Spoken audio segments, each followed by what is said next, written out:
Learn session and joining us on our organisational strengthening journey. My name is Michelle and I'm a Senior Ops Manager at Start Network based in London. I'd like to introduce our interpreters, Ruby and Mark, and thank Holly, Sophia and Vasu, who are supporting on tech and chat moderation today. If you do have a question throughout the session, please use the Q&A function, which I'm sure you're used to. And if there is time at the end, you're welcome to raise your hand and come off mute. Okay, Holly, let's go to the next slide, please. So while we wait for everyone to join, we want to make sure we hear from you. So your experience so far today and in organisational strengthening, and importantly, what you would like more of. So if you can, please enter the link slido.com on your phone or device, or take a photo of the QR code and enter the number that you see on the screen, and you should see some questions and your answers will come up as you add in the information. So please, let's get going and put in some words. So the first one is, how are you experiencing today? So can you describe the day so far in one word? Please take part as much as possible. Let's see what some people are saying.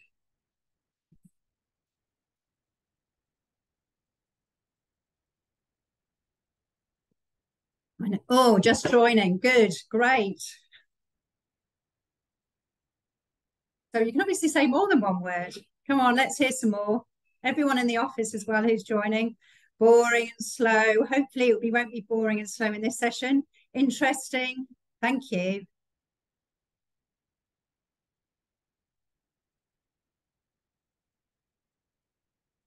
Busy, yeah. These days are always busy. Busy time of the year. Cool, thank you.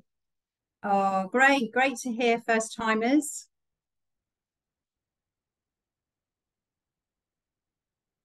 Formative, great. Remember, these learn sessions are about learning more about Start Network, all in time for the sessions next week. Engaging, great.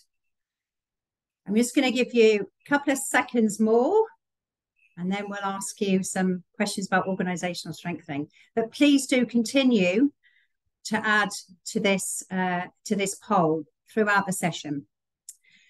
So the next question is, Holly, if you don't mind, thank you, Holly, for doing all this, is, have you ever received organisational strengthening support? Now, that could be financial, could be in kind, so you may have had support from another organisation, or perhaps you've never experienced organisational support. So please do fill out that question out as well.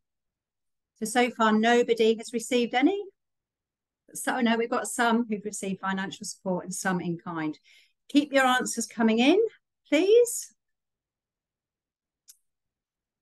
And again, you can continue to edit these answers throughout the rest of the session. So let's go to the next question. Sorry, just one more, I think. Yeah. So this is perhaps a bit more of a challenge to write. So what challenges do you currently face with respect to organisational strengthening? And hopefully we may cover some of them off later in the session. What challenges do you face? And if you're not experiencing organisational strengthening, what do you think might be the challenges?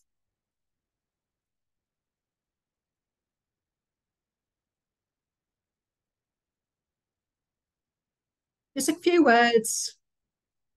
Yeah, leadership commitment, really, really important. Yeah, exactly. All of these things, exactly. Yeah, funding, financial resources, identifying the gaps. Absolutely. Absolutely right. So hopefully we'll start to discuss some of those over the rest of the session. But for now, let's get started. So there will be one more question at the end of the session, so don't worry if you need to add in more information. So let's get started about why we're here. What's the problem? Why are we discussing organisational strengthening? Well, over the assembly, we will be hearing more about how Start Network is tackling some of the problems in the humanitarian sector, whether that's centralised power and decision making, slow and reactive funding, or an aversion to change. I think that was one of the points made in the poll just now. And in fact, the Grand Bargain also talks about these challenges and problems. And their 2022 report highlights that there is still so much to do. And there still isn't really a real shift toward a demand rather than a supply-driven humanitarian response. And there's still no real increase in funding provided directly to local actors. There is an emerging consensus, though, about the importance of capacity strengthening, which is inclusive and locally led. And that capacity strengthening, if like that, is really essential to achieving sustainable development. And in fact, Needs, who I hope are on the call today, one of our members, highlighted exactly this last year when they talked about the importance of us all working together in a networked approach, whether we're an INGO, a local partner, or a local actor. And in fact, there'll be a session in Nairobi, I believe, next week on the role of INGOs, for example, where this networked approach will be discussed further. So let's talk next slide, please, Holly. So where does organisational sit in Start Network? Well, at the moment, it sits alongside our tiered due diligence framework, which was developed to move away from a pass-fail model of due diligence. So just a reminder, all members are assessed and placed in one of 3 teams based on a compliance profile against 9 work streams. And the tier result determines access to Start Network's funding portfolios. Once organisations have their due diligence recommendations, and for them to increase that portfolio and progress through the tiers, we initiated our organisational strengthening project. And that aligns with the Grand Bargain commitments to strengthen the local capacity of frontline organisations. We looked into operationalising the tiered model by testing it with the Start Fund, all the way back from Q2 2020 to Q2 2022, and that was with the Tier 2 organisations. And in the end, that pilot funded over £409,000 to Tier 2 organisations. We're now rolling out that tiered model throughout all of our programmes and scaling up the due diligence provision in more countries and in multiple languages. We've also started to develop a global digital repository of due diligence information, and I think there'll be more information about that in future membership communications, so watch out for that. So next slide, please, Holly. So we were keen right from the beginning of this pilot not to fall into the trap of traditional capacity building, a linear top-down approach, but rather to work to the bottom bullet points or principles. We aren't there 100%, but we are working towards these as much as we can, and we need everyone's help to do that. We want to ensure that we understand and work within the local context, introducing local due diligence providers, for example, facilitating processes where local organisations really own and manage their development journeys. And we'll hear about how we're doing that later on. So next slide, please, Holly. So how do we measure success? Well, we wanted to put in some practical measures as well as working to those principles in the earlier slide. So just like the signatories to the Grand Bargain, we want to ensure that increasing amount of funding is going directly to local organisations. We're measuring whether members progress against tiers. We're measuring whether members progress through the tiers, because our assumption is whilst organisational strengthening does not equal compliance, a stronger compliance profile will lead to increased donor confidence across the board and increased support for communities at risk of and affected by crisis. So we want to hear not just whether they just have a specific policy, but whether there is a wider organisational impact of being part of this pilot. We don't want to burden NGOs with more due diligence requirements, as we know this diverts critical time, resources and focus away from humanitarian implementation. So Next slide, please. Thank you. We were keen to make sure that participation in this initiative was optional. So 12 members from DRC, Guatemala, India and Pakistan took part in the project. Organisational strength, we know, is under-resourced, but with the support of the Conrad Hilton Foundation, 8 local members decided to access our micro-grant programme and were awarded between 3,000 and 13,000 for a wide range of activities, from hiring local consultants to investing in cloud-based storage solutions to free up time for strategy dialogue. We also wanted to support members to have an opportunity to discuss shared challenges, so we organised country thematic workshops where we saw trends in that country, inviting all of the hub members, not just those in the pilot. But a key part was about us accompanying those organisations. And it was very time consuming, if I'm honest, and it was UK led, but something we're really keen to localise and deepen in the future. At the end of the pilot, 8 organisations moved from tier 1 to tier 2, or from tier 2 to tier 3, and increasing their access to funding. And some since have accessed Start Ready and Start Fund money since as tier 3. So next slide, please, Holly. Now this is what some of our members said as part of the pilot when they joined a learning workshop that we initiated at the end of this pilot. And it was interesting that the process encouraged the organisation to work together and to discuss interdependencies. And it also resulted in additional funding for them outside anything to do with Star Network. But I don't want you to take my word for it. I'd like now to introduce Sanjay Pandey, who's Executive Director from Uganda, to say a little bit about their own experience with organisational strengthening and due diligence. Over to you, Sanjay. Thank you.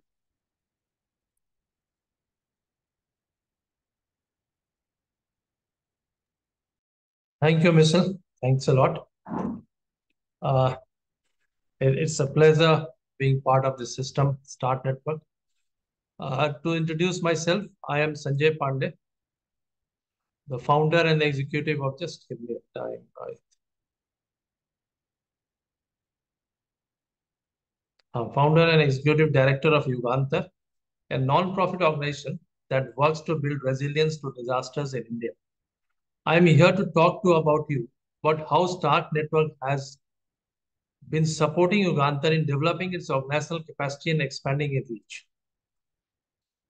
As we all know, Start Network is a global alliance of humanitarian organizations that works together to provide rapid and effective responses to disasters and make astute decisions wherever the disaster happens. Uganda joined Start Network a couple of years back when we were relatively a small organization, I won't say small, but with a limited vision and a focus on the state of Bihar in India. But with the support of Start Network, we have been able to develop our capacity in a number of areas, including organizational development. Start Network has been providing us training and support in the field, in such fields. Then policy developments within the organization, various policies that are mandatorily required for any organization that were there. Some were not there, but it was very well helped and it was developed in policy at an international level. That has been a great thing that has made our organization more credible and influential in our area. And among the policy, the most important being the finance policy. That finance policy has been now become very robust. And although we had our image of working as a disaster management practitioners, as an individual also, and as an organization also, but with this robust financial management system that has developed, many of the projects that we used to have, there used to be annual projects, but now as this confidence has gone to the donors also, now many of them have now turned to a multi-year MOUs. So the donors are now going in with multi-year support to us instead of annually improving it. This multi-year thing will seem small to at many a level, but this multi-year support has helped in stability and predictability of the organization, and we are able to hold on to good human resources because we know the people know that we are there for 3 years, 5 years, like that. And yes, all these things has helped us. When we joined Start Network, we were in the tier one. That meant that we did not have up to mark to the policies and other things. But now thanks to the above support from the Start Network, uh, we have now moved on to tier two, which makes us eligible to fund support from Start Network. And I might have missed ups. We have also the financial support that we required. Good financial support was given to us to develop the financial policy also. So that is one very important support, crucial support that was given to us. Consequently, Uganda has been able to expand its reach to other parts of India, and it became more engaged in areas such as disaster mitigation, anticipatory action, early warning systems, which we were doing earlier also, but now in a more systematic way. Google, with awareness generation, policy advocacy, we are working together with UNICEF in this matter. With various government agencies, we are working very closely now, like Bihar State Disaster Management Authority and the National Disaster Management Authority. Thank you. We have, am I getting late? Okay, just give me a minute.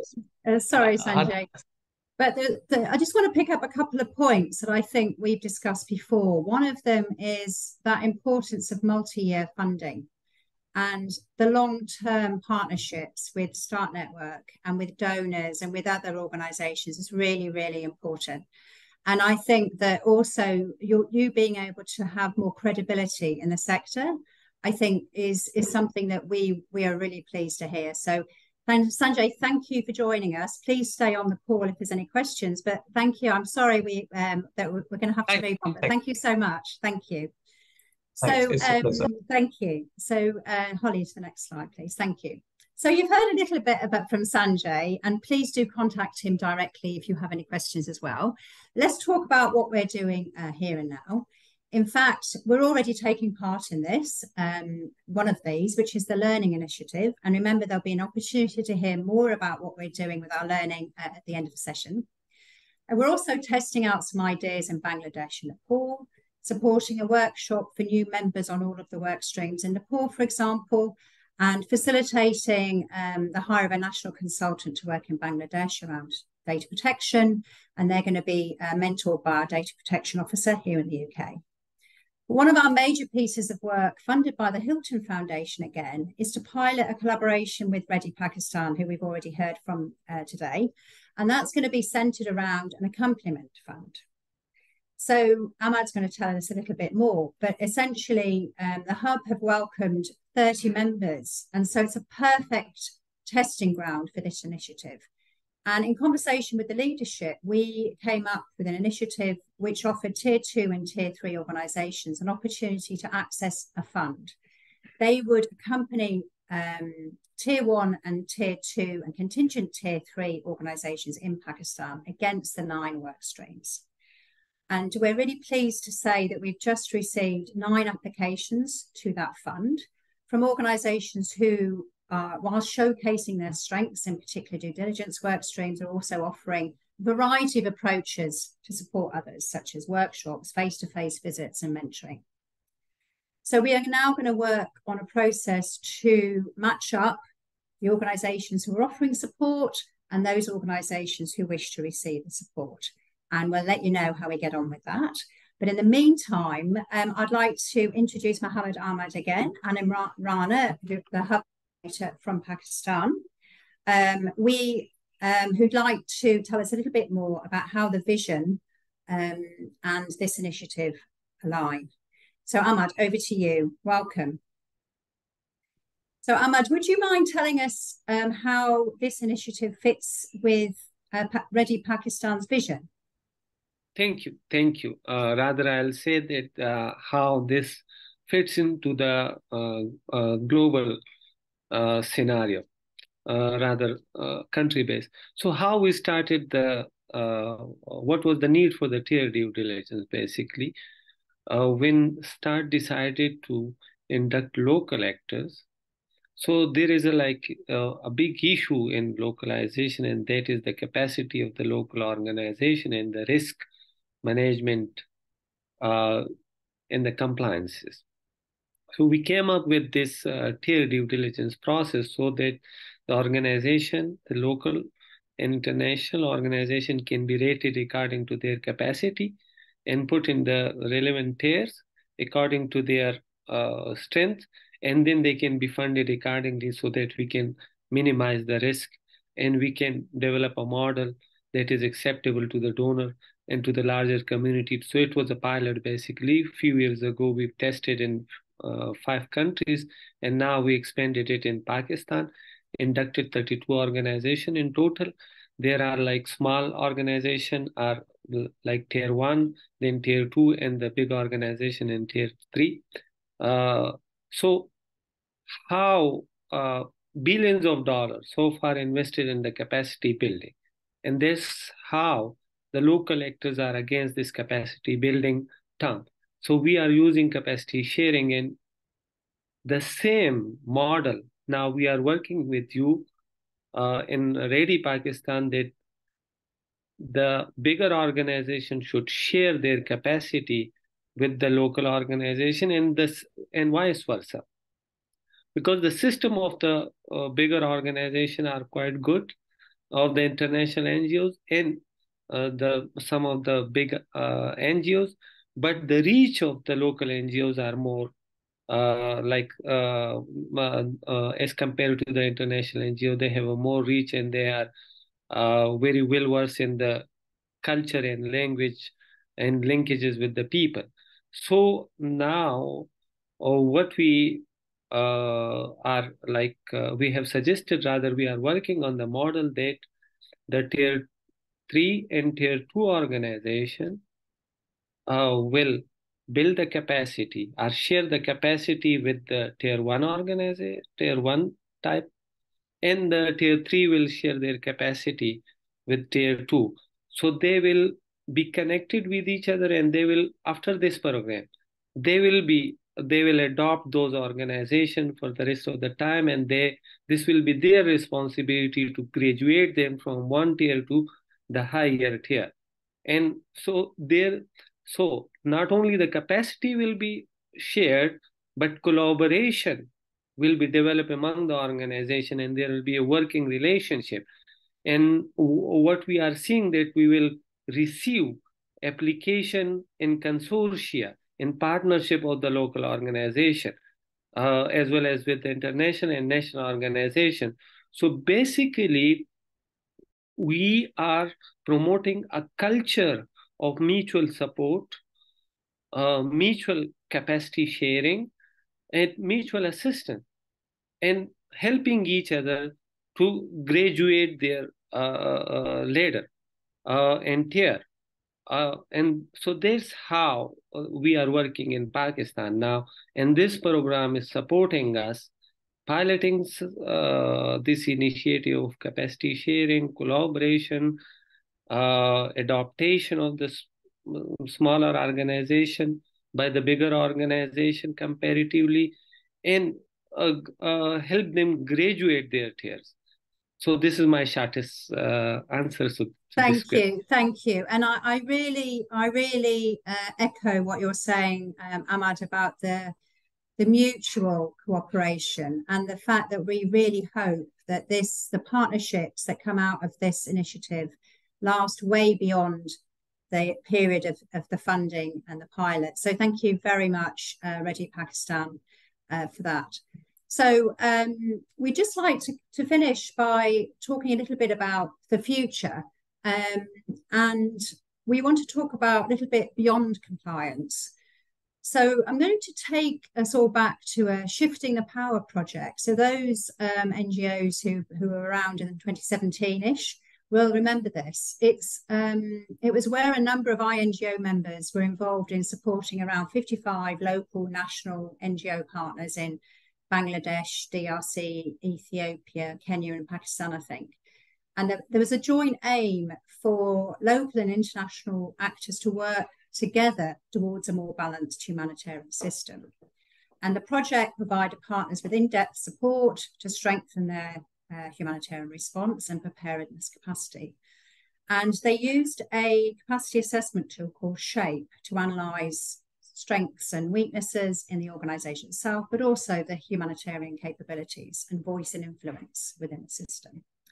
So HelpAge International have continued to develop this approach, and we've been talking to them recently about how we can re-engage with the principles, the tools, and the approach in two new hub countries, potentially Somalia and South Sudan.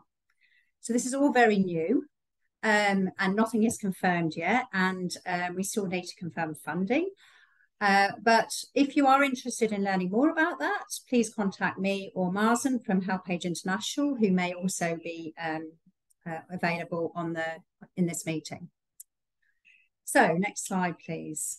Thank you, Holly. So we're running out of time. So we've talked about a number of different approaches. We've talked about collaboration. We've talked about some of the challenges. And we've talked about peer support. I think that's been a thread going right through this 45 minutes. So we've got a final question for you about what we can do to encourage more peer support. So if you remember that Slido challenge we set right at the very beginning, please go back to that Slido and answer the final question. What can we do more of to promote peer support? Got some options here. Whether it's increased funding, whether it's digital platforms, whether it's initiatives. Yes, the digital platform, that's a really good idea, something we're really keen to work on as part of this due diligence initiative.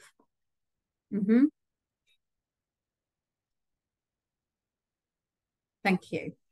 Thank you. So please keep those answers coming in. And I think, so, next slide, please, Holly. Thanks, Holly, for doing all this, going in between programs. But the final slide is really about us just conducting some more learning work. And Natasha is conducting some research on organisational strengthening, and we'd love to hear from you. So her contact details are on the screen, as is another QR code if you're interested. Okay, so we've got a couple of minutes left. I'm sorry that we've overrun slightly. Session 8 is catalysing locally led humanitarian action through funding. So please do attend that as well and register for that.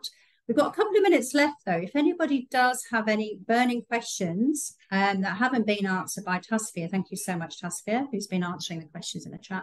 Please do come off mute and ask your question.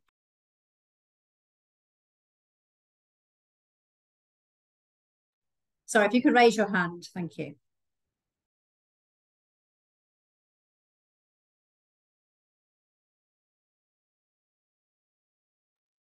Okay, so Sanjay, I'm going to give the final word to you, if you don't mind. How would you like to sign off this session?